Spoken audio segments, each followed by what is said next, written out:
Jack and Ryan, they're brothers, but they're also bros. What? Pardon? Wrestling? Well, who the hell wants to talk about wrestling? These are horror movies. It's a deep genre. It's a smart genre. Fantastic actors. Fantastic cinematography. Wrestling is just sweating and fireworks and bouncy ropes. There's nothing to how you talk about that every week. All right. Let's see them try. Take it away, you crazy dolls. You. Jesus fuck. Fuck my fucking ass. What the fuck? Please shut up. No. Look, Master Watto is a shut champion. up. You're gonna put some Stop respect on his fucking name saying now. Master Watto on this fucking show. IWGP Junior Heavyweight Co-Champion. What's up, you guys? Sean Ross Sapp of Fightful here. You're watching the Monster Cast with Jack and Ryan. A big shout out to those fellas. Good people. Check them out.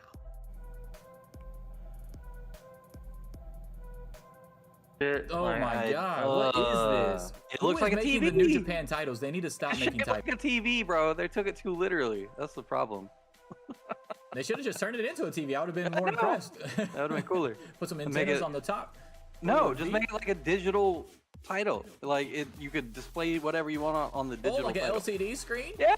Yeah, and then have That'd be the sick as picture fuck. of the person that's the champ. That'd be so good. Fuck. That'd be worth it. Wrestling podcast. How fucking original. Jake and Brian, Brandon Cutler here from AEW, and I hope you guys have an awesome podcast with the Monster Cast. What was that? Your name is Jack and Ryan? Shut up, Jack and Ryan. Tell me who you would sign first. Hiroshi Tanahashi. No, not overall, genius. Between the two goddamn examples I'm about to give you. Master Wada. Killer Cross or Dominic Dijakovic, who are you signing first? Killer Cross. 100%. What the fuck? Absolutely. Wrong! That No, answer is I would. wrong! I would. Oh Killer Cross. my god. You don't know shit! Your opinions suck! I guess I should,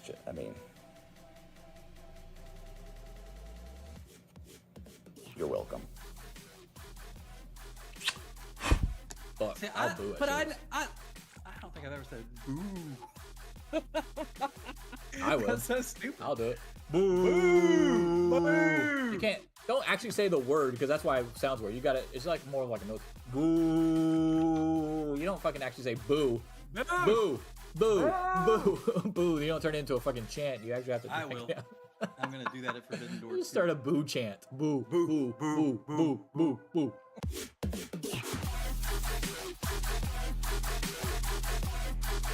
Here's your host of the Monster Cast, the Straight Edge Monster Jack and Ryan.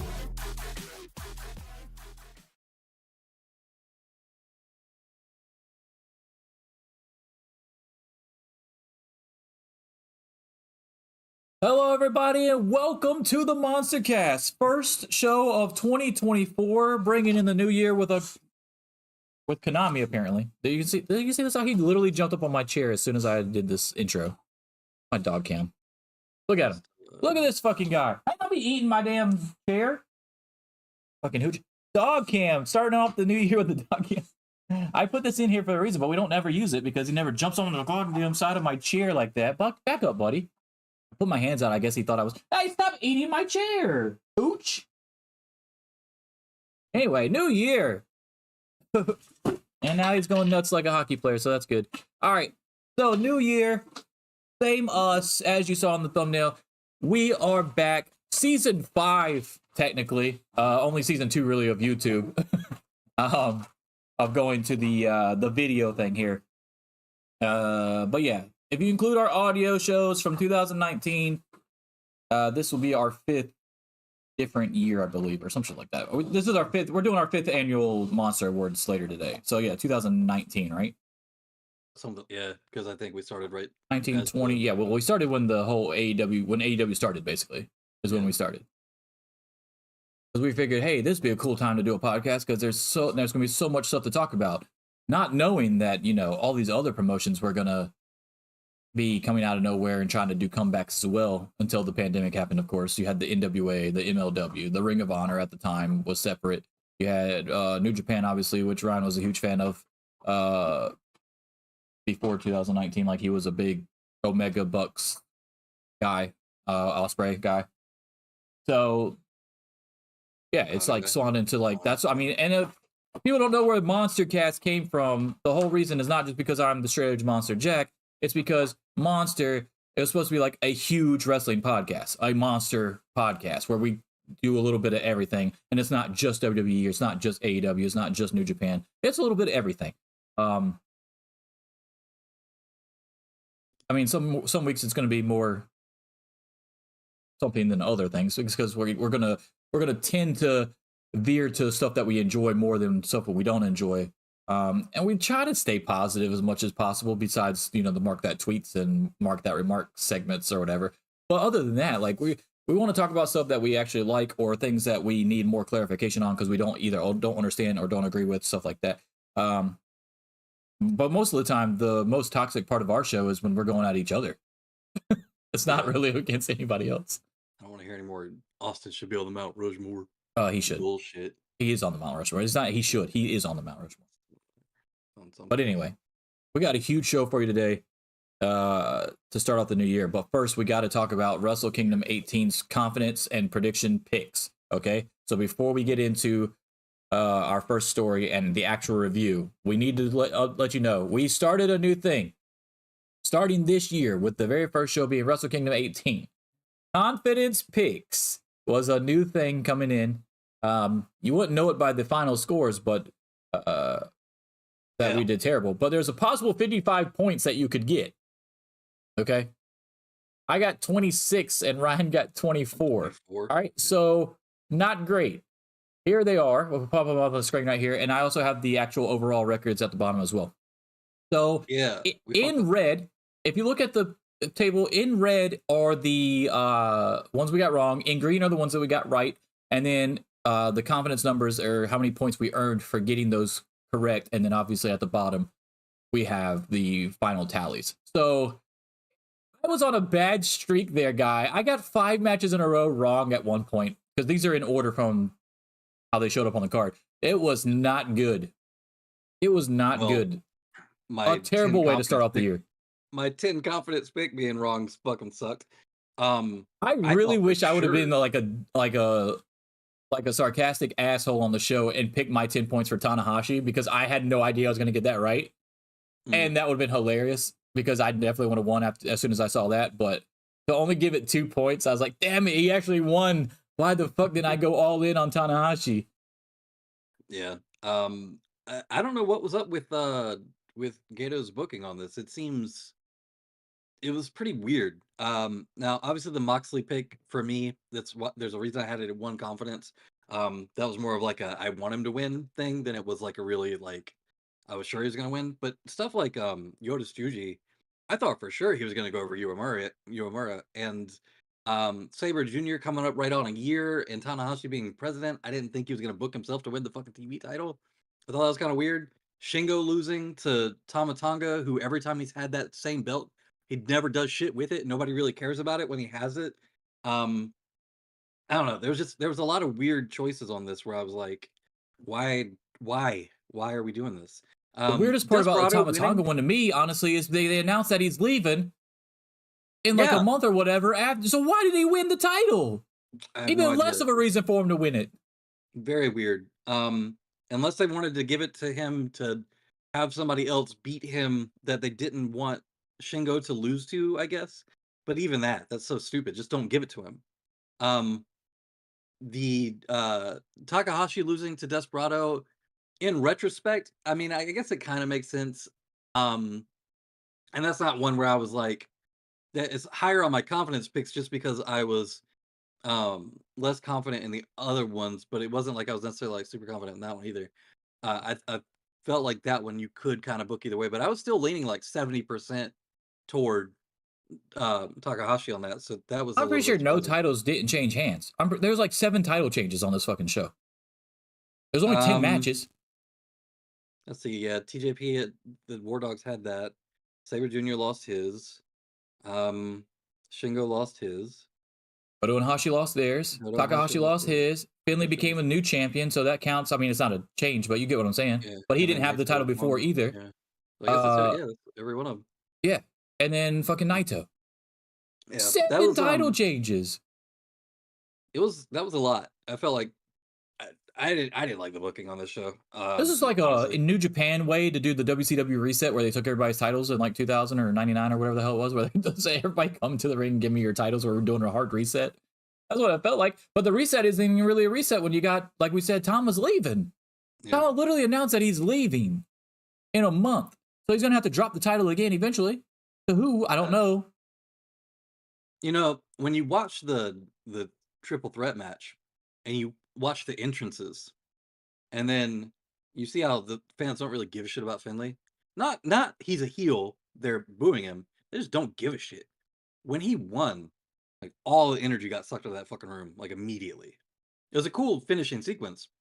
But but they had like 3 finishing sequences that were pretty much a similar thing. And then when he didn't get those first 2, I was like, oh, he's definitely not going to win. They're going to give it to somebody else. And then they did it anyway. And I'm sitting there like, they could have done that 2 sequences ago. It was the same shit. The way that the whole crowd just got quiet, I was just like, this is why you don't put it on a fucking guy like Finlay.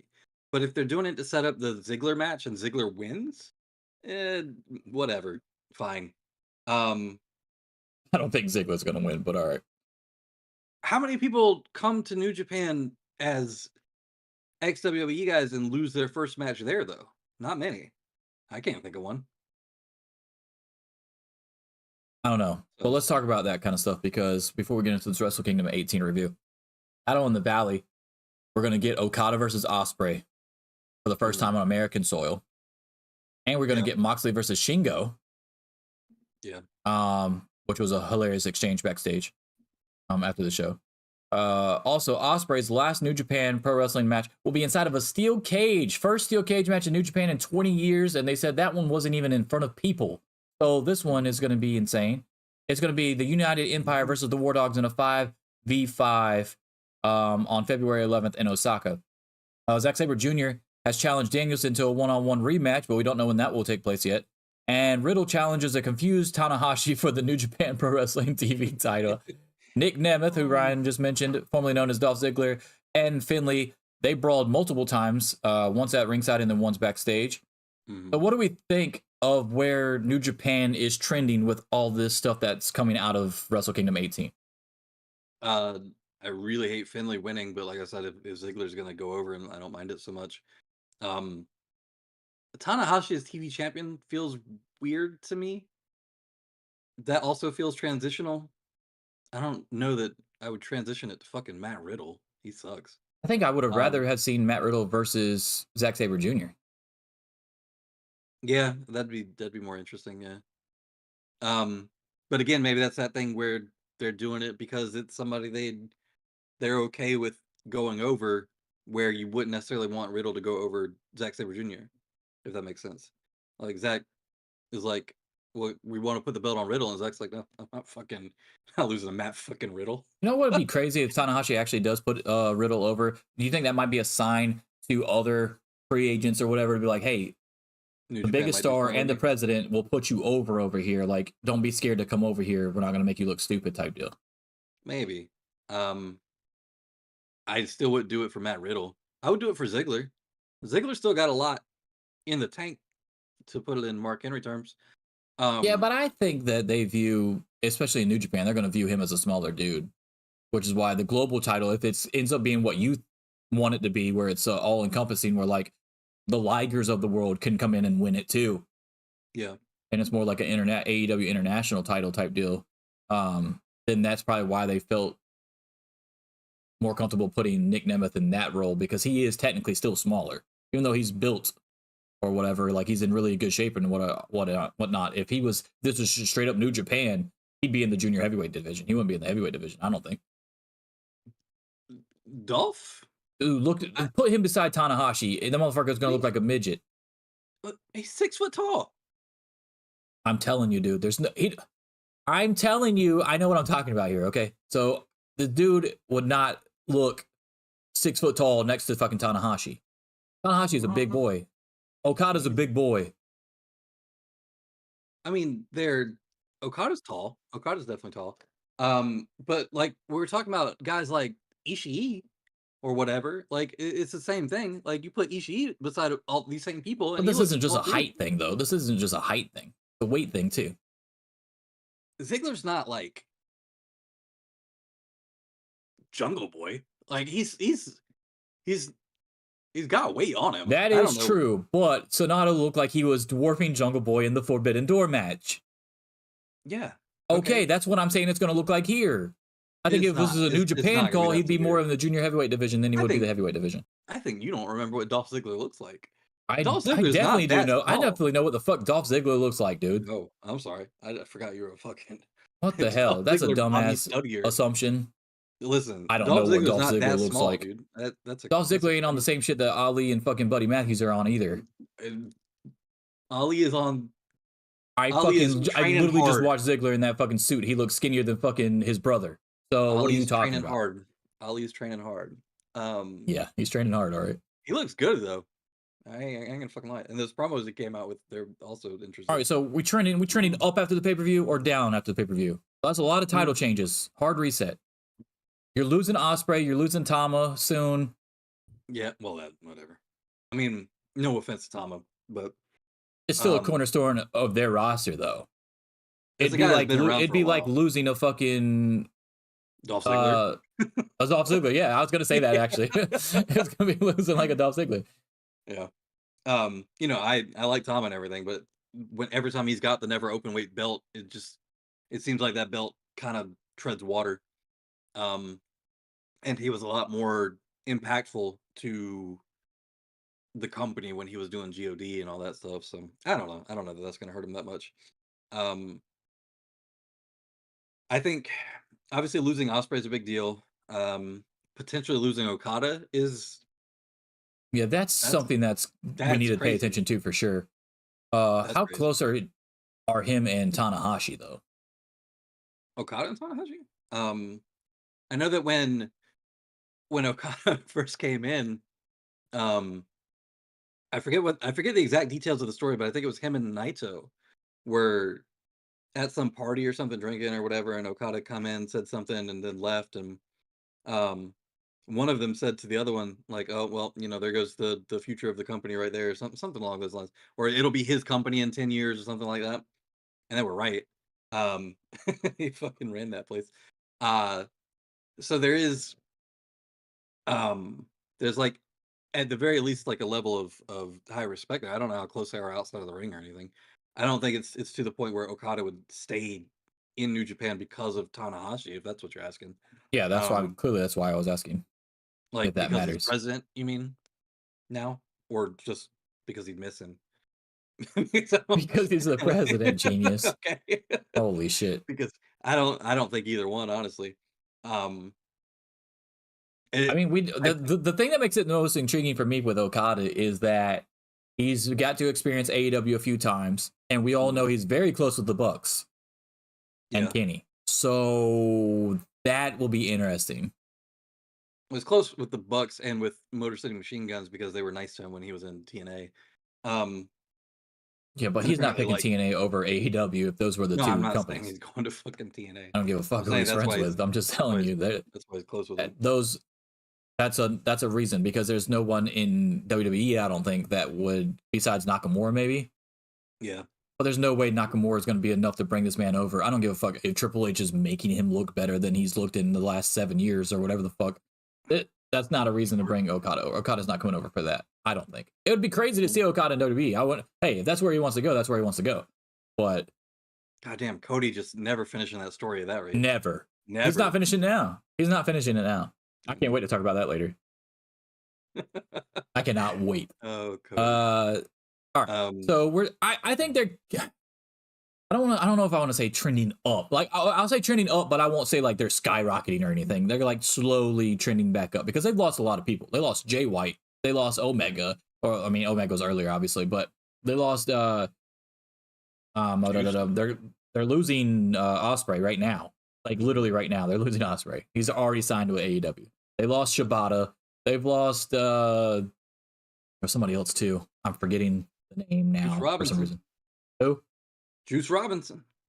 Yeah, they lost Juice. He's better than fucking David Finlay. Yeah, they lost. You can see who the better one of the tag team was for sure. Lance Archer. I don't hate David Finlay or anything. Lance Archer, yes. I don't hate David Finlay or anything. It's just, yeah, I agree with you. It's like, this is the one time out of like the last 4 times that they tried to push a white dude as leader of the Bullet Club, and it's just not working. If that makes sense. Like all the other times it kind of worked, but this one is just not working at all. It worked because they came from another promotion probably, or they just came out of nowhere. He was already in this promotion, and then you try to make him that, and it doesn't work the same. Also, Jay White, even though he was in the promotion, he wasn't being pushed like David Finlay was already before that, and he's way better on the mic than David Finlay is, so that helps too. And he had already been a credible threat to Omega previously. And Okada, and then when he turned on Okada, that's why he got so much fucking heat, and it was able to work. David Finlay doesn't have the Okada to go against that he can beat, and then people actually care or whatever. Like, David Finlay's just beating other white dudes. That's all he's doing. I mean, they don't give a fuck about that. Yeah. Finlay is also, I don't know what it is about him. Like, I don't want to say he doesn't have it or whatever. The word aura gets thrown around a lot lately. But like, there's something that just doesn't click for me with him. I don't know what it is, but I don't know. I think he has it. I think I like this character better than his other characters so far. It's just that I feel like there is one thing that's missing. I just don't know what it is. There's one thing that's missing. What was his other character? Juice Robinson's tag team partner. Yeah, like that's not a character. He's just there. She said, "Who? Fucking you know the guy that was talking shit about Sean Ross Sapp wrestling." She said, "Oh," and I said, "His brother." Oh. Oh shit! The guy with the shillelagh. Who? All right. Anyway, yeah, dude, the way that the air got sucked out of that room when he won, I was like, they have to notice at this point that like this isn't gonna work. And having fucking David Finlay be your first champion of any lineage is kind of like, that doesn't seem like trending up to me, but whatever. I thought it was weird that they didn't even have a fucking Japanese dude in the match. Well, it's global. To even have it, I don't care. Ireland. That's part UK, of the globe. Or England. It's part of the globe, and it's your fucking promotion. Like, and then America. New Japan Pro Wrestling. Yeah, it was still global. It was a global could have had match. one dude in there. It was a global match. Nothing made me happier than to see Master Wato not lose once but twice over the weekend. Well, he lost at New Year's Dash and he lost at Wrestle Kingdom. It was fantastic. Neither time was his fault. Bullshit. It wasn't. Garbaggio. All right, let's talk Wrestle Kingdom 18 review. Let's get into it. All right, let me put up the confidence picks again. I'm going to shrink it a little bit this time, though, so we can still see our faces. We're going to go through each match, give a little quick review on each one. All right, that's good enough. All right, so War Dogs and TJP and Akira. Now, TJP came out as some mythical fucking Filipino creature, apparently, and they got the win. The mask. Yeah. No, that's what they said. I was watching the English version. That's what they said. I wasn't. The Aswan, or whatever the fuck it's called. It was a cool mask. It looked like he went to the same dude that did Bray Wyatt's masks. It was pretty cool. At least it was functional, and we already know he's used to wrestling in masks because he was Suicide in TNA. So, I didn't mind the match, but I did find it interesting that everybody that wore white on the show lost. Is that true? It's fairly true. It's fairly true, bro. Okada wore white. Well, they both wore white, though. Or both had white on. But Okada wore more white.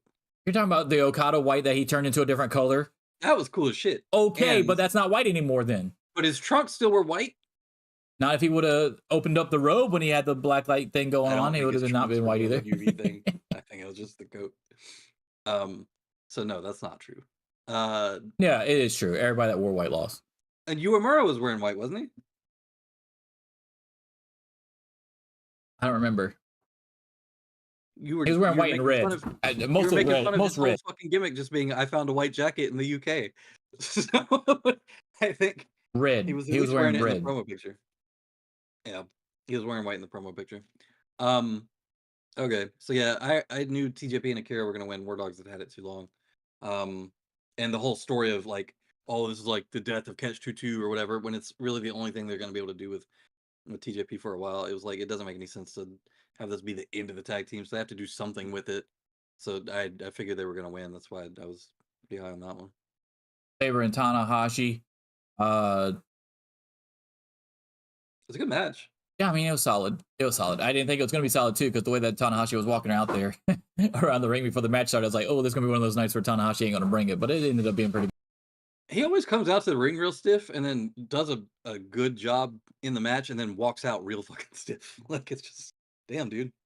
He just turns it on for that 10, 15 minutes and he's good. Well, he's got that great Khalid back. All them damn high fly flows over the years. Ain't helping. Yeah. All right, Yoda. Terrible. Just terrible. Like, the match was fine. Don't get me wrong. No, the match was fine. Yeah, the match was really good, actually. It was like I gave it like a 4, probably. But just the booking decision was weird to me. Like I told you, I was like, if I knew that Yuya had the fucking lion's mane that he had, because I swear I do not remember him ever having long hair. Last time I saw him, I swear he had short hair. I would have picked that man off of hair alone, dude. His hair was magnificent. He should have won based off of that anyway. Now he's in Just 5 Guys, right? Yuya? Yeah. Yeah, he's part of Just 5 Guys. That's what I thought. Okay. Because I swear I remember him seeing on New Year's Dash as one of those tag matches or whatever. Yeah. But yeah, that was it's quite interesting. When he came out, I was like, what the fuck? Is he wearing a wig? I literally thought it was fake. I swear he had short hair.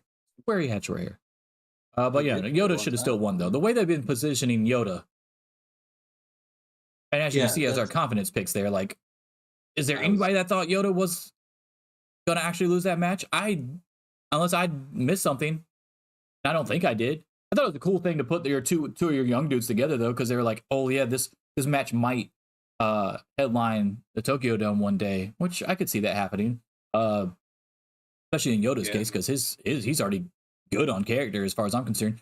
Yuya, though, is going to have to work on a little something, or he's just going to turn into Sonata too. There's nothing wrong with Sonata. All right, next. Yes, there is. Not anymore, though, because he doesn't have the title, so there's nothing wrong with him right now. Evil. He's good right now. Red Narita. Evil and Narita, bro. I mean, I don't know why I didn't see this coming. Like, obviously, they were going to win. They cheat all the time, and I love Evil. But the Shota Kaito, or Kaito, or whatever the hell, however they pronounce it, Shota Kaito tag team, I just thought was so kind of, like, really fucking cool. I kind of just wanted to see them win. I feel like in AEW or WWE, they would have, but because, Kaito's running the shit, and he's got a hard-on for Evil, he has to find a way to get Evil these wins. So it's whatever. Well, okay. Well, it's partly that, but it's also partly that the Shota and Kaito stuff, the more interesting thing with them is having them eventually go against each other. Yeah, but don't you have to get some dubs first before you do the dissension? No. Nah, I disagree. No, I mean, that match would be sick. Don't get me wrong. I would really wish they would have won here, though, instead.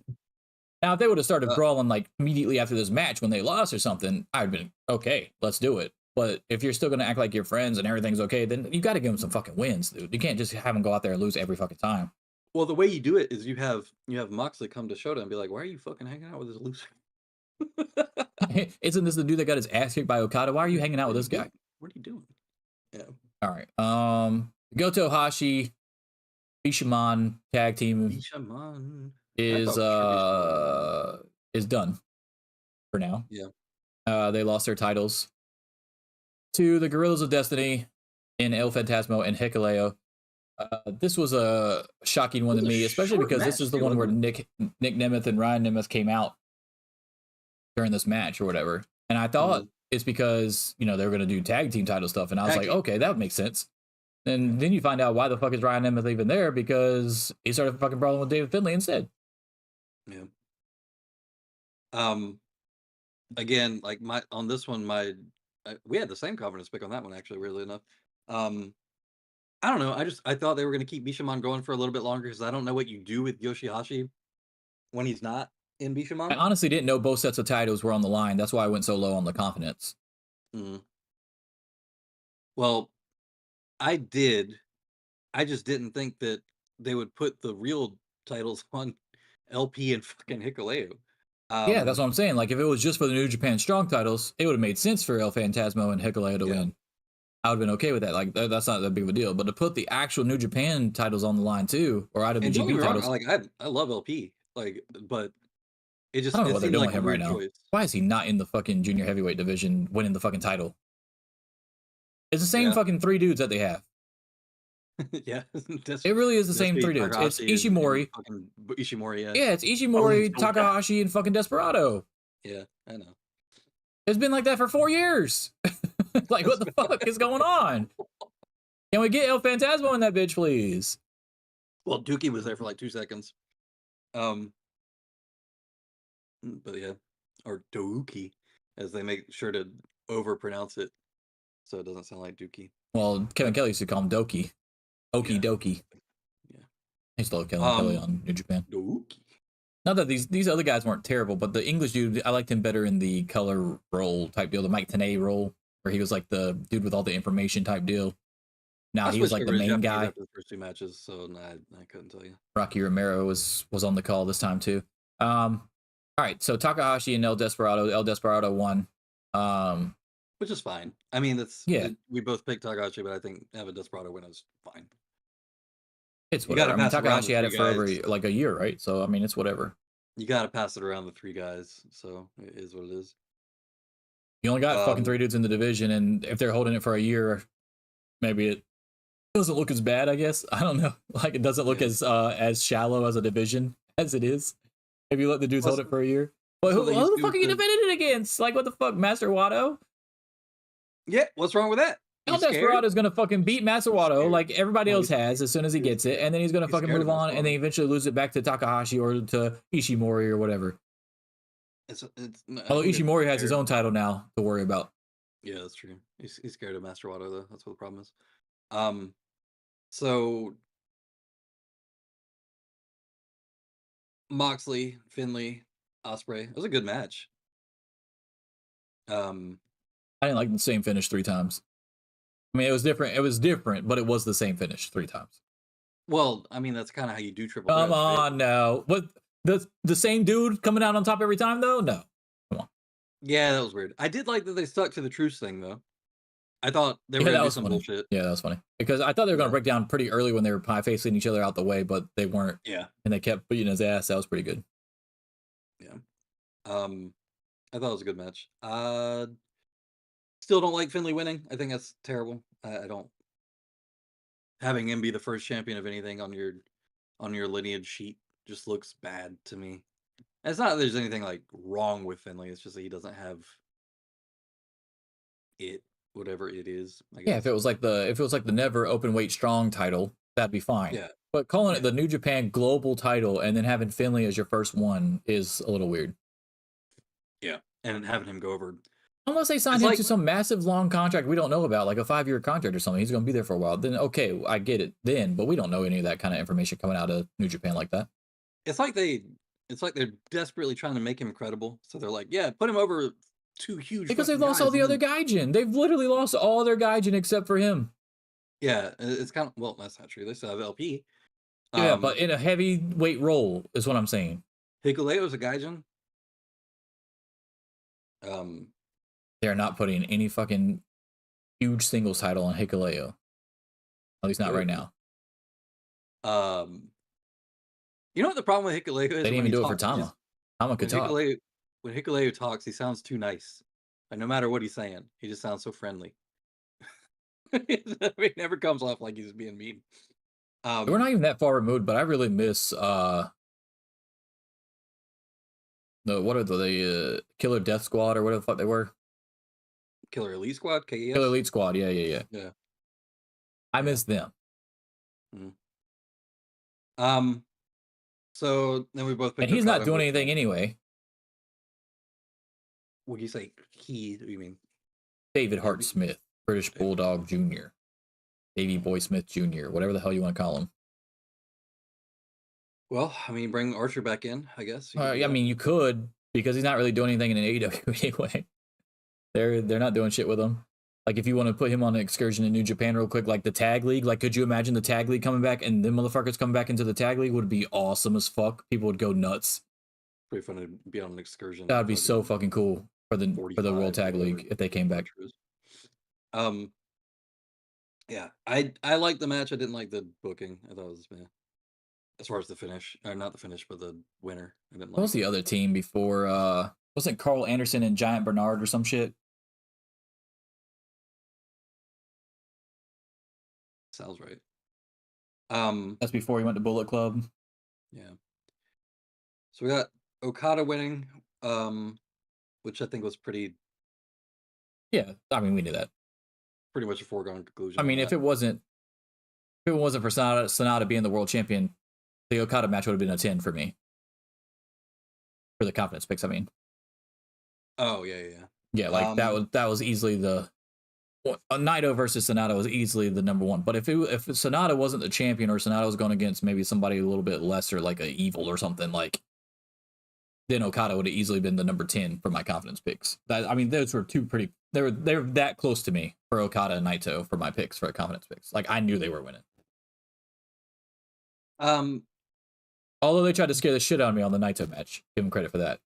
Danielson, having already won at Forbidden Door, made it a foregone conclusion pretty much anyway. But then also having the eye thing to play with, and like there were a lot of different reasons. I mean, I guess surprised isn't the real word. The reaction that Danielson got was insane. Well, it was Ospreay levels compared to everybody else. Ospreay was them fucking chanting Ospreay.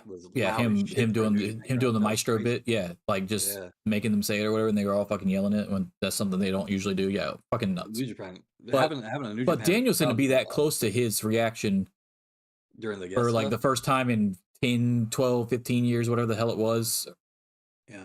Was pretty insane too. It does show that there's a big non-New Japan wrestling market there, I guess, because they've got to be paying attention to WWE a lot to be that into him too. And also, when Ziggler showed up, everybody knew who he was too. So it's when are we gonna get to, like, okay, so we always talk about Forbidden Doors and shit like that and whatever. Not the pay-per-view, but like the actual Forbidden Door that the pay-per-view is based off of.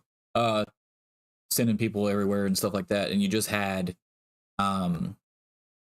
Regal's kid go over to All Japan for a small excursion. They say he did pretty good over there. When we're gonna have like that first New Japan G1 tournament where it's gonna have a dude from WWE, a dude from AEW, New Japan dudes, maybe a dude from TNA. Like, do you think that we're ever gonna see that type of deal? Like bringing in a Finn Balor or a Nakamura from WWE, bringing in a Lance Archer or a John Moxley from AEW, bringing in, something like that. You think we'll ever see that? I think the only way you would see that is if the AEW and the WWE guy were in different blocks and never wrestled each other, and that the heads of both companies got to have a lot of say in how far they get in the tournament or what their record ends up being, which I think Gato would be open to. I think it would bring more attention to the G1. But it would have to be somebody that's not like super high on, like, it can't be somebody that's like actively in the fucking, not seriously in title contention or something like that. Maybe send over like Sheamus or something. And even then, like, it would be, he can't lose to whoever the AEW guy is, because there's a whole United States competition kind of mindset about that. But no, I think it's possible. You would just have to put them in different blocks. It'd be cool to see. Like, I think it would help US fans like try to stay more focused. Like, okay, so the G1 is very hard to keep up with for American fans because of how often they wrestle, and it's all throughout the week and shit. So you'd have to stay up till 2 a.m, 3 a.m. if you want to watch it live. Like actually watch it. Yeah. Like, you could watch it after the fact, obviously, but see, every fucking year I stay up and watch it like all the time. Because I work night shifts anyway, so I get off at like 11 p.m. and then it starts usually around like 1:30 in the morning, 2 o'clock in the morning. So I pretty much through the whole June, July, whenever it's airing, I watch the whole thing. But yeah, no, I could definitely see that being an issue for most American audiences. Just something I want to throw out there right quick. I thought it was interesting. Let's talk about grades for Wrestle Kingdom 18. If we miss our last grades of 2023, we both gave World's End a B minus. Yeah. That's a So good show. comparatively speaking, do you think this is around the B minus scale? Or I'm like more inclined to go B plus. The The Okada wrestling on this Danielson card- match is a 5-star match. Yeah, the The wrestling on the Yoda card and was really Yuya good. match was a 4-star match to me. The Shingo and Tama match out delivered more than I thought it was going to be. Shingo's just good. Takahashi knows Desperado was really fucking good. You just said that you enjoyed the 3-way. That's already more stuff than I think we liked about World's End, match wise. Yeah, but it's just the same number of booking on these matches same too, by the way. things. The booking on these same things, like having Shingo Yeah, those lose, both having questionable Sabre Jr. booking lose, choices having for sure. Yoda No, I agree lose, with that. like, Yes, having yes, Moxley yes. lose.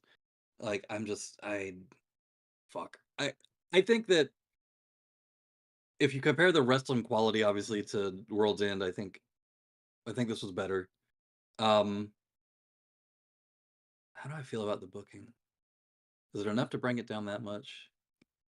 God, that Finley. If anybody but fucking Finley had won, I would feel a lot better about the whole pay-per-view. I'm gonna give it a B. I'm just gonna give it a B. I think it's better Yeah. than that World's End or World's End was, but I'm gonna give it a B. I mean, that's better than the grade I gave World's End, obviously, but Yeah, I'm gonna give it a B.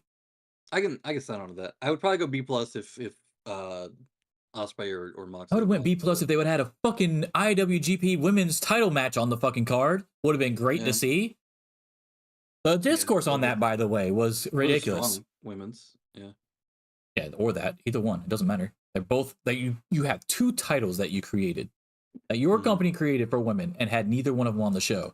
And this discourse online was like, well, I guess they don't know that Stardom exists, and you could just watch Stardom. But Stardom didn't create 2 titles for the New Japan fucking pro wrestling company. They created those titles in the last year. Here's the thing, though, and didn't have either one of them on. What match do you take out? That fucking sorry ass KOPW pre-show bullshit. Oh, I do not like that Rambo shit. Yeah. And it's not because it's necessarily not entertaining. I hate rumbles or whatever that end when there's more than one person left in the fucking ring. You could have just done all that together on New Year's Dash. You could have literally done that all together on New Year's Dash. You could have started out the show with the Rambo thing, and then at the end of the show, you could have done the main event with the 4 guys if you want to do that in the same show. Not make people wait a whole fucking other day for this stupid shit that a title that no one really gives a fuck about. Yeah, but Toru Yano was one of the winners, so I'm not going to complain too much. No, don't care. Whatever. Don't care. But here's the thing: is like even if I don't pull one out, right? So let's say I don't pull one out of that. You didn't have any title matches on New Year's Dash either. So, like, if you would have had IWGP Women's Heavyweight or Women's Title on the line, or the New Japan or IWGP Women's Strong Championship on the line on New Year's Dash, I wouldn't even be making that big of a deal about it, to be real with you. But you didn't have it on either show back-to-back nights. So, no, I would take the Rambo off if I had to make a selection on Wrestle Kingdom 18. And if you want to ask me what I would take off on the fucking New Year's Dash, all of it. I would have rather had a singles match. It was all fucking tag matches, dude. No, all of them. Take them off. You wouldn't have wanted to see the weird Bullet Club. Or not no, Bullet Club, it was cool in theory, but when you're saying, if you're saying like, okay, I could have a title match instead of this, I'm taking the title match every time. Like, yeah, it was cool that they had their little fake Survivor Series thing that they had going on, where all these different teams are going against each other for 5 straight fucking matches with all your different stables. But no, I'd rather see the fucking IWGP Women's Heavyweight or Women's Title defended rather. They usually do more interesting surprises and pairings during New Year's Dash too. I was a little bit disappointed this year. We got the Matt Riddle announcement and the team up with BCC and Chaos. Well, you had the cage match announcement too, which was probably the coolest announcement to me. Yeah, because 5 versus 5 in a cage, in one cage, that's gonna be nuts. They need to borrow the fucking blood and guts cage setup, because 10 people in one cage is kind of crazy. It's gonna be nuts. There's nobody nowhere to move around in that bitch. And then of course it's the War Dog, so they're probably gonna have weapons in there fucking taking up space too. I'm more thinking about how the camera work is gonna work. Cause like, I hope they got some kind of plan, because I mean, you haven't had a cage match in 20 years, dude. Like, I don't think they know what the hell they're about to walk into. 10 dudes? There's a reason that you don't have like huge 10-person cage matches in American wrestling. And when you do, when it's something like Elimination Chamber, there's still space on the outside rim of it for cameramen to stand. because trying to do like a 5v5 through the fucking cage is just, I don't, filming wise, I don't know how that's gonna work, but New Japan production is really good, so hopefully they figure something out for it. We'll see. Yeah, I mean that's an understatement actually. New Japan production is underrated as fuck. To be real with you, I don't think it's underrated. I think everybody realizes how good it is. I think it's underrated. Okay. I still love the way that they fucking do the title match thing where they zoom in or whatever, or zoom out rather or whatever, and do the match graphics when they ring the bell. That's fucking sick. I think that's cool as shit. I don't know why everybody's not doing that. That's cool as hell. Even if you did that right in like WWE or AEW, you know how when they do the big title match or whatever, they have the announcements while the dudes are already in the ring, so they can get the pops or whatever. That's cool. I like that. But right before that, do the zoom out thing, and then hit the one bell ring, and then have the announcements, and then they get the pops, and then hit the actual ring of the bell to start the match. Would be sick as fuck. All right, let's move on. We both gave it a B. Because of you, David Finley. Anyway, Wrestle Kingdom 18 review in the books. Let's move on to some fucking crazy free agent news, okay? So we talked a little bit about some other guys already, but I mean, we can mention them again. But Deonna Purrazzo is the first domino that really fell from the previous Wednesday in free agency, as she showed up on Dynamite to confront Toni Storm through Mariah May. So strong implications that Mercedes Moné is also headed to AEW soon. Hammerstone is going to TNA at Hard to Kill to fight Josh Alexander on pay-per-view. And then, of course, we had Matt Riddle and fucking Nick Nemeth show up in New Japan. One via video, one via in-person. Like, there's a lot of shit going down right now, man. So, 2 questions. What are you most excited to see out of the things that have already been announced?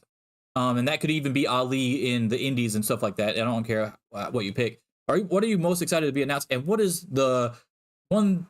what's the one domino that you're waiting to fall that you're most excited about that hasn't fucking actually been officially announced?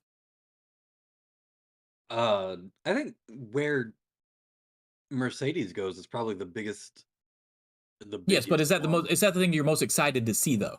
Like clearly that's the biggest domino out there. That's not even close. That's the biggest domino. From a business point of view, yes. From an actual wrestling point of view, no. But I mean, we've had this conversation before where I've told you like there's no way to say this without like a bunch of people getting fucking mad on Twitter, but like she's not a bad wrestler, don't get me wrong. A lot of times I just don't find her character work that believable, and it takes me out of it a little bit. But maybe it's just also because I've seen too much backstage shit with her too, where when she's doing the boss character, or the Monet character or whatever, it's just. So you're saying she's too down to earth when you see her in real spots to believe the CEO character. See, I'm the same way about Becky Lynch. I'm not that way about Sasha. Like, I can believe that character when it's on screen or whatever. I feel that way about Becky, though. I think Becky is really forcing this fucking character that she really is not at all. Just go out there and make a bunch of dumb puns. That was working out so well. I mean, just because Claudio's good at puns, you don't see him doing that shit on TV. You know what I'm saying? Like, Claudio is still legitimately fucking scary. That man, I've seen that man lift 600 fucking pound people. But we saw in the scrum, after World's End that TK said he's going hardcore into free agency. Like he's going to be attacking it hard. Is it? Yeah. Would it be fucking cool if we just dub this every year as the free agency period? Like everybody should have their contract signed to January 1st. And let's fucking go. Like whenever your contract ends, it should be January 1st. So we can have a free agency period like it's the fucking NFL or NBA or NHL, MLB. Where we're like, okay, let's fucking go. And stuff too. And your story arcs would have natural conclusions where you know that contracts are coming up and you either this have to feels like the first year where we've actually got like a free agency period because of all these contracts coming out at the same time and they're all bigger names. Yeah. So I think that the Mercedes one is the most interesting to me from a business point of view, because I feel like whoever gets her, if AEW does it, then it really does establish them as like a competitor brand that WWE has to stop pretending isn't a competitor brand at that point. Like they keep doing it and everybody knows it's bullshit. But if they cite that as well as typing fucking Jay White and Ospreay out from under you, you don't really have an argument anymore that they're not a competitive concern. But from an actual wrestling point of view and what I want to see them do in the ring and like what I'm excited to see like where they go with their character and their matches and stuff like that, it's got to be Ali, like easily Ali. All right, so, and I don't act like I'm sidestepping her or anything, but there's reports that Camille is going to NXT, and Julia is going to NXT from Japan as well, possibly. So those are reports that are coming out. That's so crazy to me. Those are reports coming out right now. So you have the NWA Women's Longest World Champion of all time going to NXT, and then you have Julia going to NXT. And I don't think either one of them technically should go to NXT, but NXT is going to need the big bump anyway. And like we say all the time on the show, your women's division on the main roster is so deep right now that you're not even using half of them anyway. So like, I don't really hate that they're going to NXT first. It's not that I think they need to go there to learn anything. It's just that there's no really, what are you going to do with them on the main roster? You're not doing anything. Yeah. So like, it's the same thing with like Jade right now. Like, what the fuck are we doing with Jade still? She hasn't even had a fucking match yet, but you're going to bring in Camille and Julia to do what? Like it almost feels like people are just grabbing talent just to grab them, which I don't hate. I understand the business side of it, but people getting up in arms about Julia going to NXT, I view it more as, okay, but where are you slotting her in at? Unless she's coming in to kick out Bailey and fucking Dakota and join Damage Control with the rest of your Japanese women. Like, what are we doing here? Like, there's really no spot. Or to team up with Bailey, honestly. You never know. That would be cool too. I guess the thing with Julia too is, with her currently being the strong champion, the strong women's champion, maybe that's why they didn't have her on Wrestle Kingdom. She could have dropped it.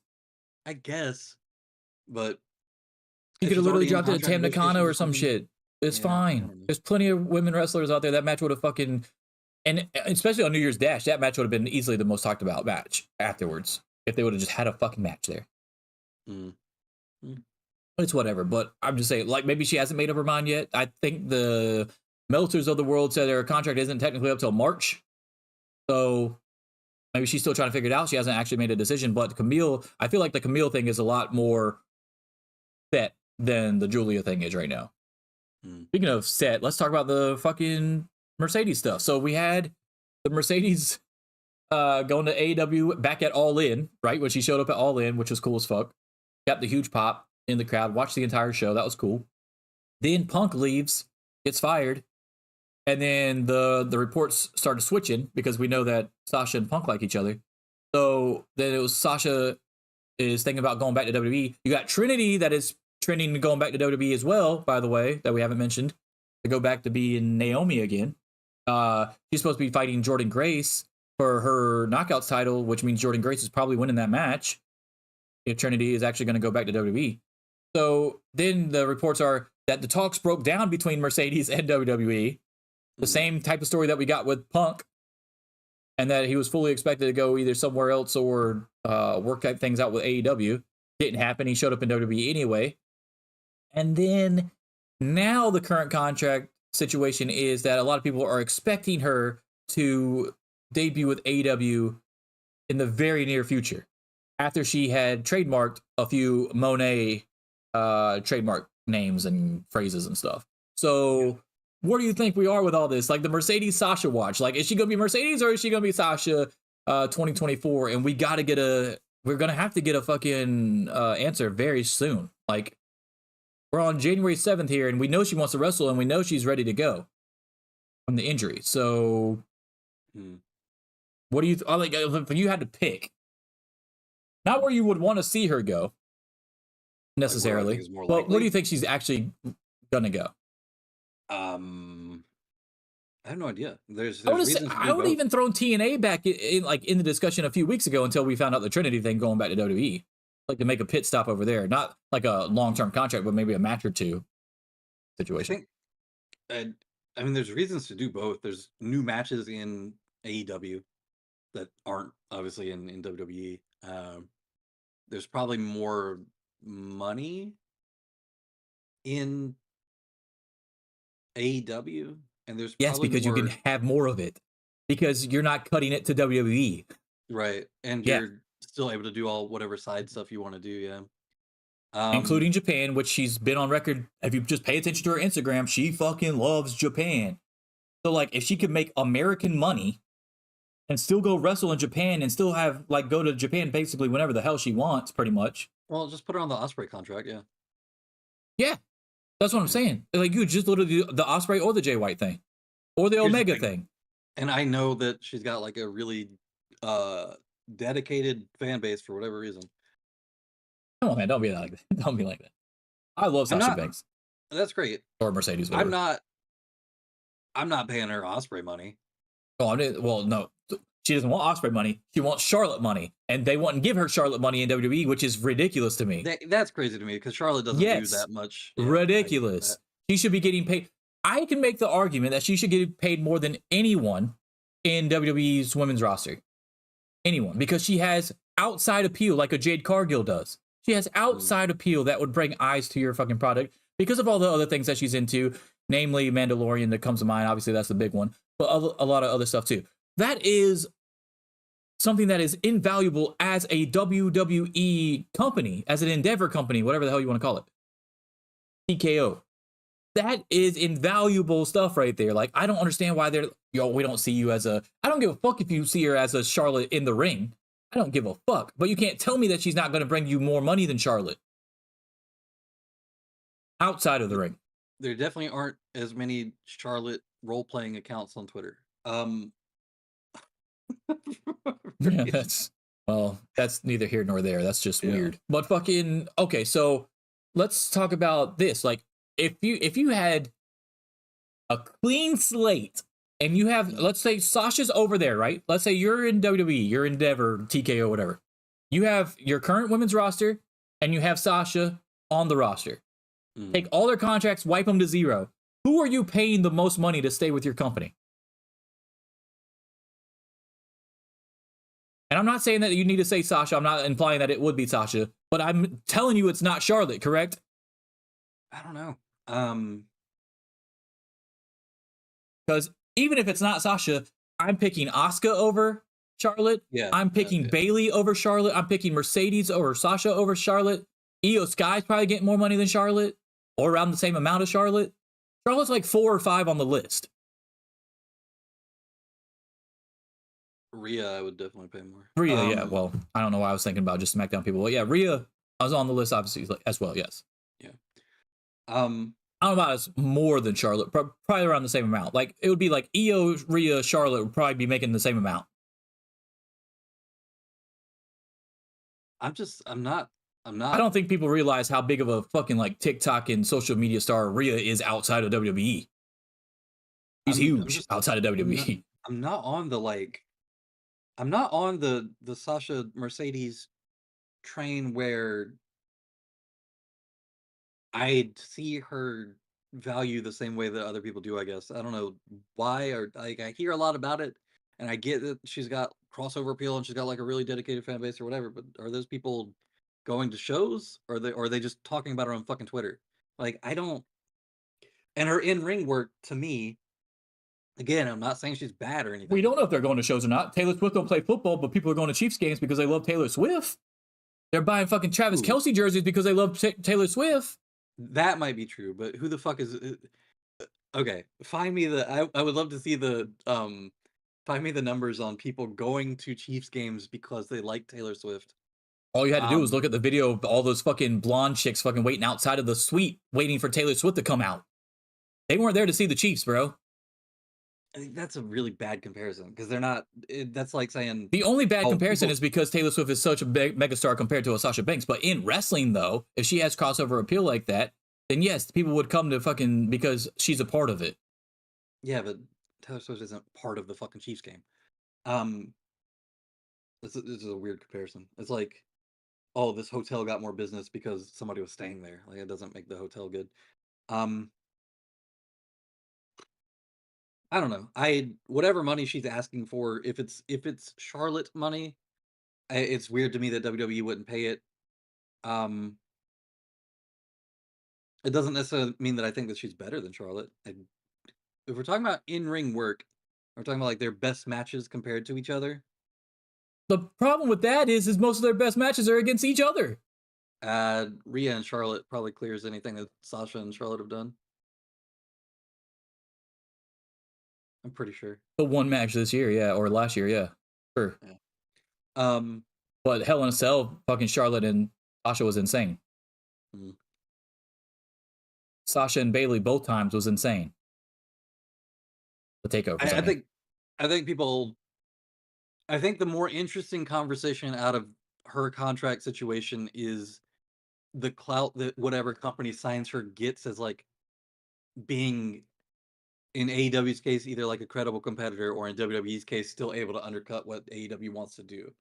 I don't think actually having her on the roster is nearly as big a conversation as the company versus company warfare. But that's my thing is okay, the AEW brings her in. That first shirt that they released, that shit's not gonna be number one for the week or for the month for AEW. Yes, it is. It is. It's going to be. It's going to be. And it's because of the crazy fucking fans that you were just talking about earlier. Yeah, I mean that's fine, but okay, well that's revenue. That literally is all encompassing on that. But I'm just saying that for you as a TKO person though, like if you had the clean slate, so where are you putting Sasha at as far as giving her money? Depends. Am I building a wrestling company, or am I building a You're looking at it from a business, clearly. The whole conversation was they didn't think that she was worth Charlotte money. That's bullshit. Yeah, I think that's bullshit, but not because I feel like she's got so much value. I just think it's bullshit because she has equal-ish value to Charlotte if I'm comparing like what they bring. Okay, and that's a fine take to have. Like that's fine, because if they're saying you're not worth that money, then that means you're not worth equal or more than. So yeah, if you want to say that she's worth equal, then I think she's worth more than. But if you think she's worth equal, then it still makes the same point that I'm trying to make, which is it's bullshit. Like there's no reason. No, I agree that's bullshit. I'm just saying that if you were to wipe the slates clean and pull in somebody for your company, there's a lot more considerations than just she's got a lot of fans outside of it or whatever. I don't give a shit how many fans she has if she wrestles like fucking, I don't know. But if those fans are buying tickets, then yes, you do care because you have to sell tickets. Yeah. Well, that's depending on if you want to have a quality women's division as well, obviously. I was trying to think of like a bad wrestler that has a lot of fans, but and I'm not saying Sasha's a bad wrestler. I'm just saying, in the purposes of this hypothetical, there are variables that come into play other than a lot of people buy her shirt. Like, I don't give a shit. Oh yeah, CM Punk. CM Punk's a bad wrestler. He's got a lot of fans.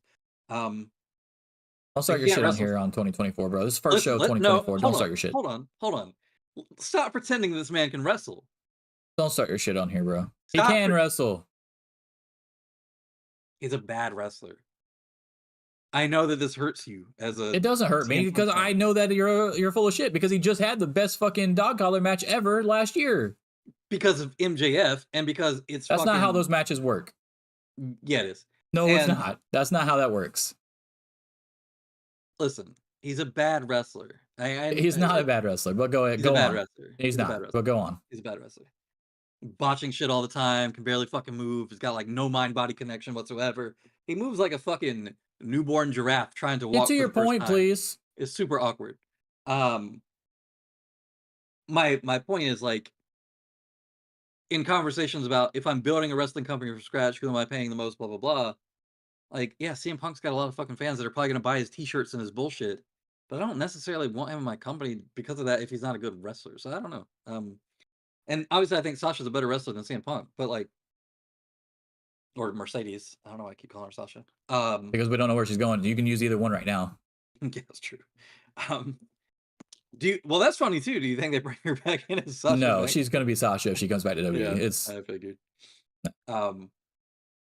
But you know what's funny is they would do that, but they wouldn't for Jon Moxley. They wouldn't bring him back in as fucking Dean Ambrose. I don't know. I mean, he wouldn't do it, so it wouldn't matter. Yeah, he wouldn't. If you want me, I will not be Dean Ambrose. Is basically what that would be. I don't think she's there yet with her character. I wonder if that might be part of it too, though, where she's like, "Look, this is a brand that I want to keep even after if if I leave again." Yeah, like a Keith Lee or a Mia Yim situation where like you want to like that Kurt Angle, that's my actual name type shit. Like, hey, I've already built this outside by myself, so like I want to be able to benefit off of this even within WWE. So I don't want to be Sasha Banks. I get that. I don't think that's the case. I think she would just go back to Sasha, but I 100% agree with you that hell would have to freeze over for Moxley to go back to Dean Ambrose. Like if he shows back in WWE ever, it'll be as it'll be as Moxley rather, for sure. You know that's or you're just not gonna get him. That's what they should do for the G1. Is send over Moxley and fucking Seth Rollins. We'll call you Dean Moxley. Dean Moxley. Dean John Moxley. John Ambrose. John. Maybe call you John Ambrose. Sounds cool, right? Stupid. All right. Yeah. Okay. But anyway, so yeah, there's a lot of shit going on. So we still don't have any update on what Shelton Benjamin's going to do yet either. But there's a lot of names out there right now, dude. I love this free agency period, and I loved it at the scrum after World's End where TK was like, "Yeah, I'm going to go hard in free agency," because it's funny because it's like, huh? Can't be that deep. No, fucking free agency is deep as fuck right now. Like, it's like perfect storm. So this is going to be very interesting for sure. I like it. It's fun. I think this should happen every year around this time. December, January, just a free agent period when all these contracts are coming up. That would be awesome. Are we of the impression that MJF is definitely re-signed with AEW too? I don't know if he's re-signed, but even if he's not, he's coming back. There's too much stuff in Adam Cole's promo he's not coming back. Yeah. Even if he was coming back to do like a CM Punk thing like he did with Ring of Honor or like he did with WWE or like Ambrose did with WWE where he signed a smaller contract right after to finish out whatever the fuck they needed to finish out and then leave. Like he's definitely coming back for at least a match against Adam Cole. There's no fucking way he's not. Got to put over EC3 on the way out.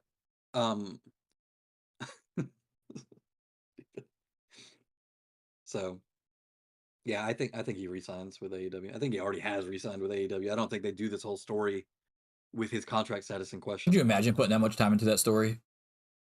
And then he signs. And then mentioning that many times on the first promo or whatever as Undisputed Kingdom, and then he never comes back. Would be insane. I don't think you put that much into the story without him resigning. That's what I'm saying. So I think he's already resigned. All right, let's go off and let's finish off with the WWE news that we had. Roman on SmackDown, it was announced that he will have to defend his title at Royal Rumble in a 4-way match against AJ Styles, Randy Orton, and LA Knight. This is cool to me, even though it's a match built for Roman to escape with the win, obviously, like we always talk about on here. At least on the surface, it feels like he could lose given the quality and number of opponents that are in the match. However, he also told Paul Heyman to fix this, like he doesn't want to do it. So we'll see if that match actually changes or not. Hopefully it doesn't. But even though I think we're all going in with the mindset that Roman's going to win, I don't think it's as prevalent as him versus Jey Uso, straight up, or him versus Kevin Owens, straight up. It's still kind of cool, like anything could fucking happen type deal. Even though we still think he's going to win. With The Rock coming back, of course, doesn't help at all. Fucking The Rock coming back to finish the story. To sit at the head of the table as he came back on Raw, I believe it was. Yeah, Raw. So on Raw, he had mentioned where should he sit at the restaurant or should he sit at the head of the table? And people went fucking nuts. I actually got goosebumps from how crazy those people went from that because I was not expecting that kind of reaction from that. So him teasing that was funny in the sense that Cody's story is, let's see, about 2 more years away from being finished. We're in the 4th inning now. Apparently. And here's the other thing about the Cody thing, dude, is that I feel like the reports that came out that said Cody re-signed, they're just going to keep pushing back the story so that he has to keep re-signing and can't go back to AEW after he wins the title.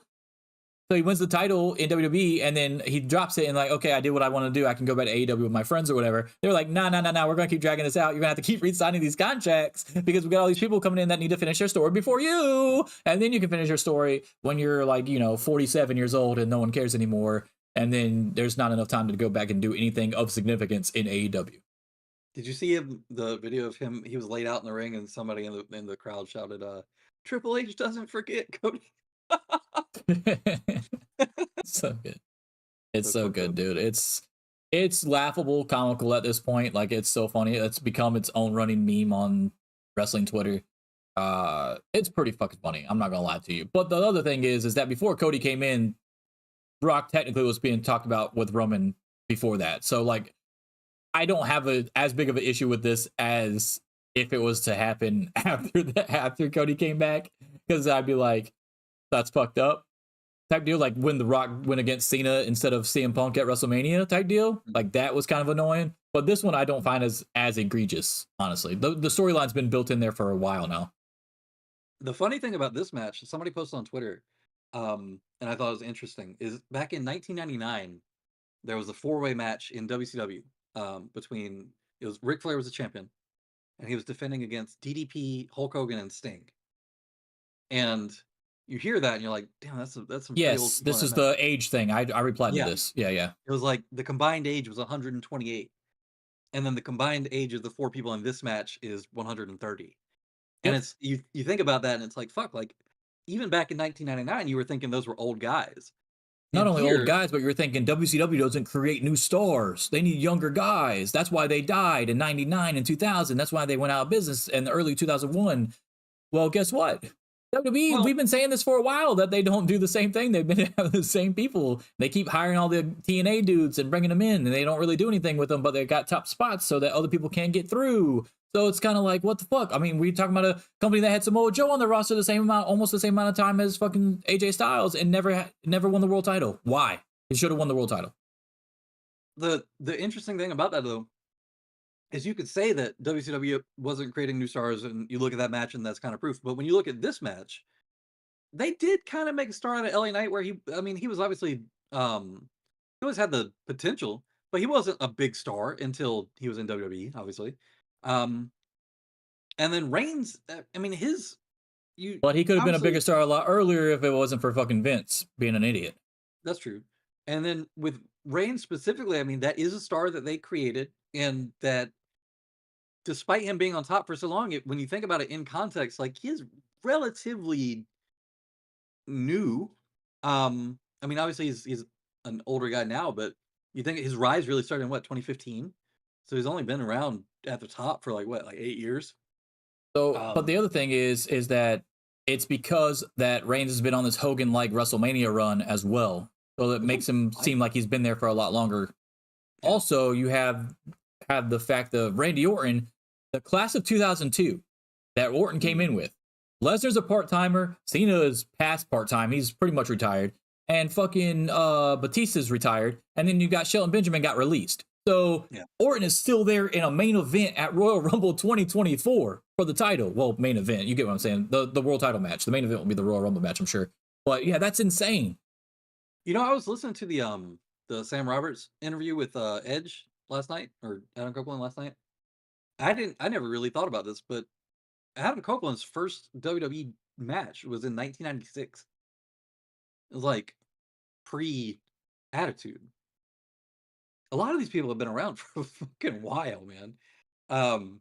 And then obviously, he had the whole thing with Cena for a while and Do you Orton know for a while. why that we don't harp on it as much as the previous generation? It's because when we did that same stuff with Flair, right, when he was an active wrestler, we did the same thing with Flair. But then you still have Sting and Flair are still in fucking the companies today as well. Sting is still wrestling.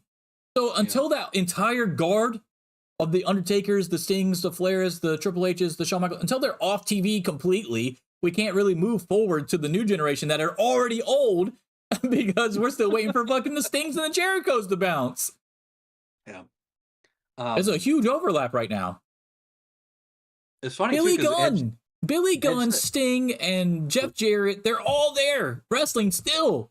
when Billy Gunn stops being in better shape than fucking 90% of the roster, then we can make an argument about it. But I can say the same thing about fucking Jeff Jarrett too. Yeah. Jeff Jarrett's in pretty fucking good shape. Well, TRT is a magic fucking thing. Magical. So Believe in the magic, you interview with- muggles. in the interview with Edge, he was talking about like when is he gonna know when it's time to retire or whatever. And he said something like, well, I don't He want to be knew the out there first time. 60. Well, that's kind of what they're talking about, when it's his choice versus when a doctor was telling him he had to.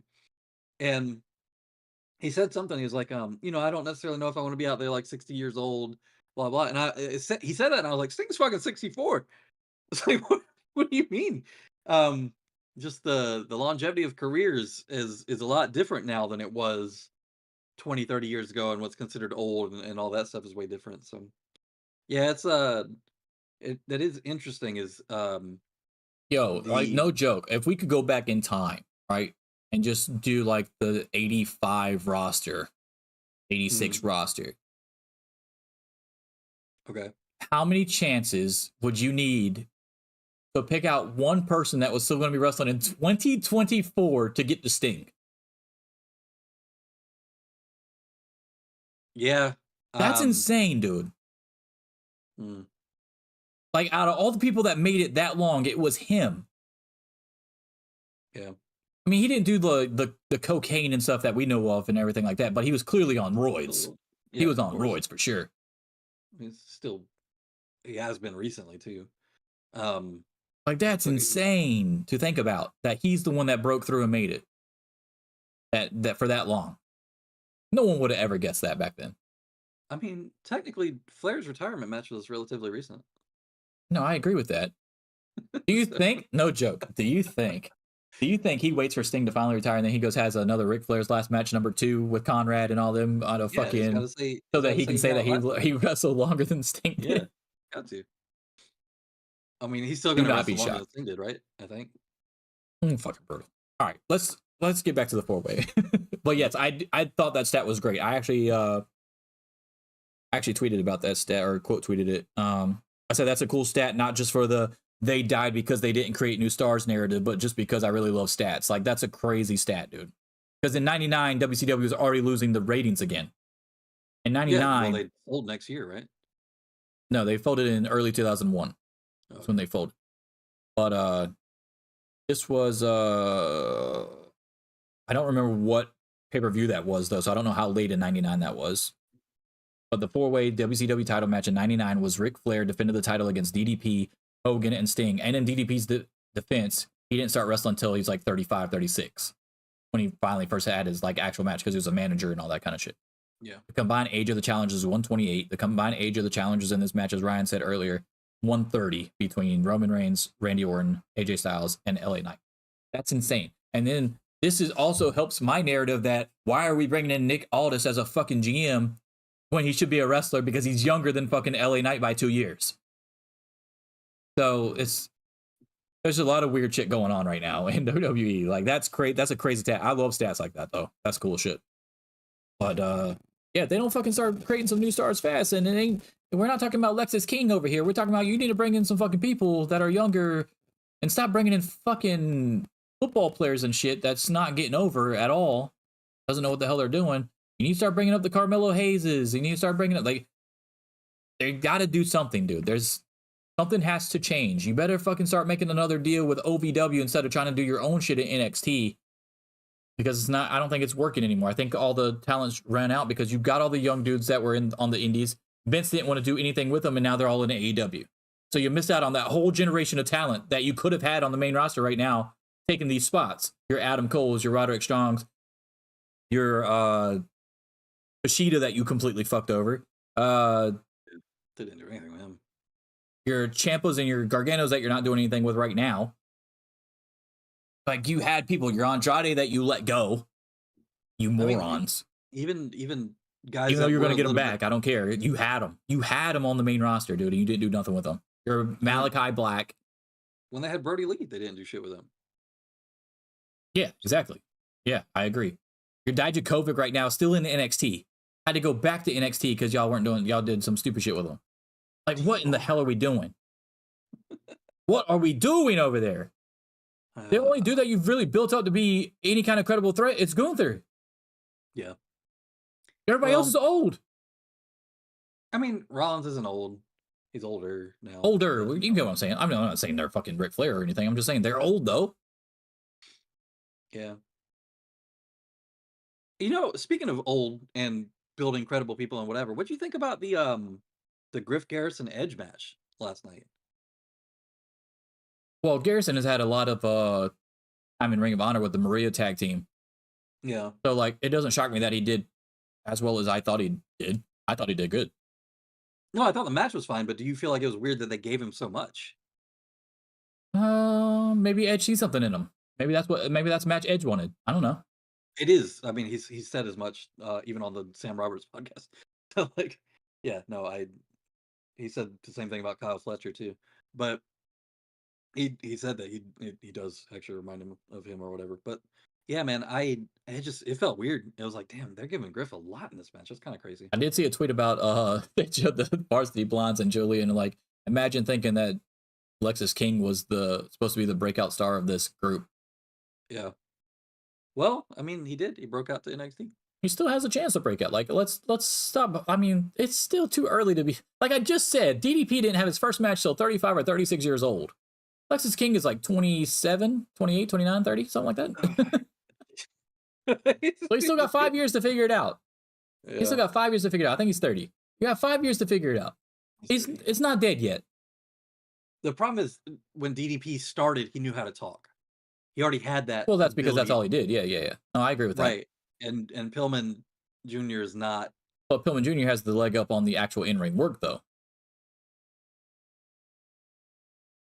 As far as actually, well, he definitely is more athletic than DDP ever was. Yeah, he's more athletic. Okay, yeah, sure. all right, then he has the leg up. That's not how it works. You could be the most athletic motherfucker in the world, but it doesn't make you a good He has the wrestler. leg up. He has the leg up on that, and he's still got 5 years to go. By the way, Hey, well, so now he's doing that and the interviews at the same time. So like, don't tell me in 5 years that we'd be shocked if Brian Pillman Jr. was a fucking I would be Intercontinental champion. I would be shocked.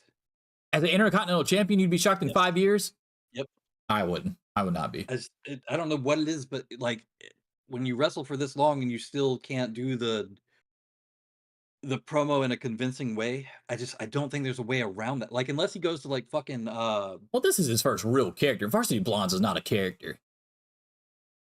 That's not something you can build it is off a of. character. And when he was doing the promos against MJF and stuff, even then it wasn't really like it Oh, wasn't. I thought that was slick. pretty decent. And I also love the backstage promos that he was doing with Brock Anderson. Why I thought that tag team would have been pretty decent. I think he's, and this is something that a lot of people have done, and it's worked out pretty well for them. I think he has to actually go to like a fucking acting school or like acting classes or something. Because short of that, I don't think it's ever going to click. But we'll see. You know who doesn't need acting classes because they're just themselves like a Eddie Kingston, and I'm loving every second of it. This new Daniel Garcia shit. He is so much better than when he was trying to force the shit before and came off fake as hell. Now he's just being himself. And the backstage promos and the scrum appearance that he had, dude, he'll be as fucking cheered as Eddie Kingston, I think, by this time next year. Like, no joke. Maybe, yeah. I mean, he's definitely connecting a lot better than during the JS. I mean, yeah, he has the sports entertainment dance thing. I get that. But, like, legit, the promos have been so much better than before when he was trying to be the fake sports entertainer type dude with the JS. Like, this is so much better. Like, I cannot wait to see what the fuck they do with him. Art of King's backstage stuff is really good too. Actually, there were a lot of guys doing the backstage promos after the Continental Classic stuff that I was like, shit, like these should probably be on television. What do you think about Claudio's promos? I love Claudio. I think he's underrated on promos. Now in the ring live, he still messes up a few times, but like we always say, like English is not his number one language, and he knows 6 goddamn languages. So like, it doesn't shock me that he messes up as much as he does, or stumbles over, or looks like he's thinking about what he wants to say as he's saying it. Like, I don't fault him for any of that stuff.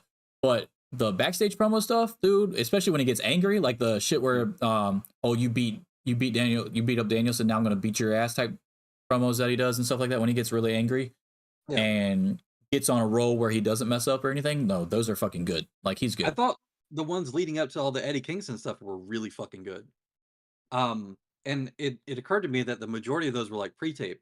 And you've probably watched the party stuff where him and Cole and Creed and where they play the Uno. I just watched the video where they played Uno. Yeah. I'm so used to how he speaks because of those that I think when he does mess up in English during like live promos and stuff, like I understand where it's coming from with his it not being his first language and all that stuff. But I wonder if that's something that is going to hold him back, I guess. And then the reason I was thinking about it is because I was thinking of him being in AEW at all and like WWE letting him go, and Vince's whole argument like, oh, he can't cut like a good promo or whatever. And then seeing how they do Shinsuke now, where they give him pre-tape all the time. And his shit always comes off good because they give him subtitles and because they pre-tape his interviews or his promo segments. And I'm like, why the fuck, if they were so worried about Claudio like stumbling over English or whatever, and obviously he's like a fluent speaker, but like, by the way, same thing with Miro. Yeah, Miro's backstage stuff, pre-tape stuff is insanely good compared to his live stuff. So like, it's kind of like the Paul Heyman thing on Rise and Fall of ECW. Hide the negatives, accentuate the positives. Like, that's all you had to do this entire time. Like you said with Shinsuke, you could have done the same thing with Andrade. Andrade would have never been released if you were doing that same shit with Andrade. Yeah. It is weird that they don't utilize stuff like that more. But the whole time I was just like, fuck, if they had done this, because what got me thinking about it was when he was coming out Saturday, they did a pre-tape down in the picture-in-picture of a backstage segment he was doing before his match. And I was like, fuck, they do that all the time with Shinsuke now. If they had just done this with him in WWE, they never would have fucking gotten rid of him. It's so crazy to me that that this is something that they've only just recently started doing to sort of hide the little slips and stumbles that some people are more inclined to make when they speak. So Yeah, the other thing is I don't think they understand the crossover. How many people that watch wrestling watch anime and they're already used to reading subtitles and stuff? They don't have any issues with any of that stuff. Like Yeah. I think I understand that there's a big portion of your audience that you think is stupid, and rightfully so. But there's also a big part of your audience that has no issue reading subtitles or having, like, if you're going to throw out the best stories and the best wrestling at the same time, then sometimes you're going to have to do that kind of stuff with the Shinsuke's and the Andrades and stuff. Because if you want the best product, you can have the best product both ways. It doesn't have to just be Hogan doing fucking 5 moves and because he's connecting with the audience. It could be both. It could be really good in-ring wrestling and really good promos, even if we have to fucking read it. It's okay. We'll live. It's not that serious. you could also just with Claudio specifically, you could have him do like the English part of the promo and then start speaking in fucking Swiss German, and then do the subtitle thing there too. Like there's a lot of. You know what they should do with Claudio? Every pre-tape interview, the subtitles are in a different language that he knows, or he's speaking in a different language that he knows, and the subtitles are in American. I think the problem with doing that is that the American audience won't know that it's not just the same language over and over again. But it would be funny though. To me, it would be funny. And the 5 languages thing is he's talked about this before. It's like kind of true. He's not fluent in 2 of the ones that he speaks. So he grew up learning Swiss German, which is like a specific dialect of German in Switzerland, and then learned English, and then learned French and something else afterward. But he's I think it's Italian is the other one. Yeah, I don't remember where they are, but could you imagine if Julia went over there? He'd be able to help her out. Apparently, her English is pretty good too. So yeah, I heard that too. Well, she's she knows Italian, Japanese, and working on English right now, I believe, is hers. Yeah. Well, I think they said she's half Italian, half Japanese. She grew up hearing English too, so that's different too. Like the way that your brains develop when you hear a language, even if it's not the first one that you speak, you pick up on it better. Kind of like she's like Antonio Banderas in 13th Warrior. True. He was just sitting around a fire of a bunch of Americans and just picked up on everything and learned it. Exactly. Anyway, let's get back to the show. We got one more thing. I want to talk about. Say something positive here, okay? I'm going to say something positive. I got one thing. One thing positive to say. I mean, because I've already pretty much said everything that we've liked throughout the week or whatever. We talked about a lot of stuff. But there is one thing I wanted to point out from SmackDown. Tyler Bate was Pete Dunne's partner on SmackDown as they beat Pretty Deadly. And this is what I've been calling for some time now on this fucking program. Make them a tag team and push them. Bate and Dunne and Pretty Deadly should be cornerstones of your tag team division. And breathe some fucking new life into it, because I'm tired of fucking seeing the same goddamn tag teams that no one's getting over from, like the Viking Raiders. Now you got one of those are hurt. You got the New Day, one of them are hurt. You got the Usos are split up. Like that was pretty much your fucking division before. Yeah. This is your chance right here. Pretty Deadly, Tyler Bate and Pete Dunne would be a good, and then you got the Creed brothers on Raw now. Like, come on, let's go. Let's get this shit going. I had that spoiled for me because Fightful Selected sent out an email. I was like, oh, be mindful of those who want to avoid spoilers. And I scrolled down anyway. I was like, I don't think I'm going to watch it. And then as soon as I saw it, I was like, fuck, I wish I had watched that instead of it spoiled through me. Now we just need to get Butch back to Pete Dunne on the name, and we're good. And we're in there. Or Strong Style and Pretty Deadly literally could be 2 of your top tag teams for the next 4 or 5 years easily in the division. I don't understand what the fuck we're doing. You got DIY sitting there as well, by the way.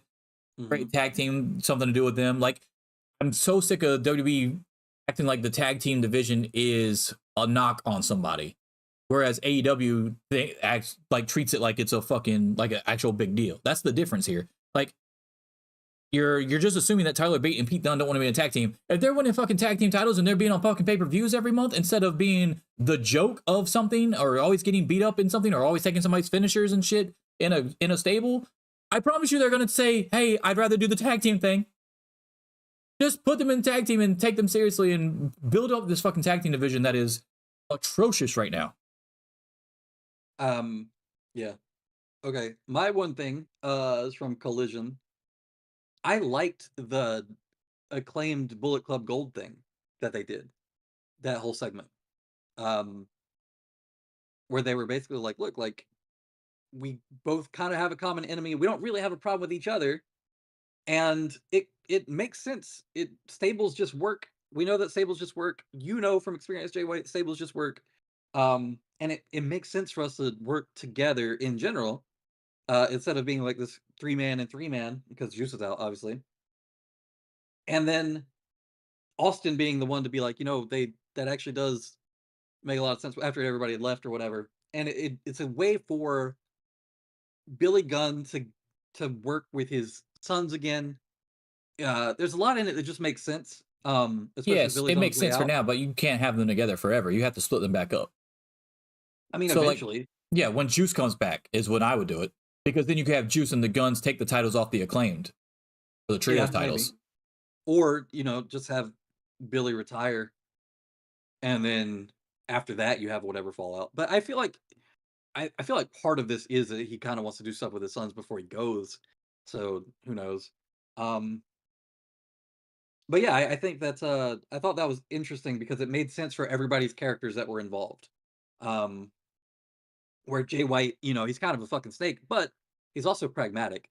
So if he's like, fuck, I can get 3 more strong guys who want to like align with me, and it just makes sense. So yeah, we'll see. But I thought that was an interesting direction to take everything because Bullet Club Gold is not being booed. They got fucked up by Adam Cole, who's like a super heel now. People really like Jay White. They really like Juice. They've warmed up a lot to the Guns. So it does make sense to be like, look, like let's put them in sort of a weirder tweener stable kind of deal instead of expecting people to boo them all the time. I think that just makes sense. And you can tell the story really easily. You can have one of those 3-mans getting teamed up on by the Kingdom or whatever, and then you have the other ones come out to save them, and then you just build it off of that. So It'll be interesting to see where that goes because I believe they're mostly both of those teams or factions or whatever you want to call them are mostly featured on Collision, so it'll be interesting. Yeah. Acclaimed Club possibly coming through. We'll see if JY just creates a subdivision of his subdivision type deal on AEW program. That'd be we'll see. Great. Well, that is going to do it for the show today.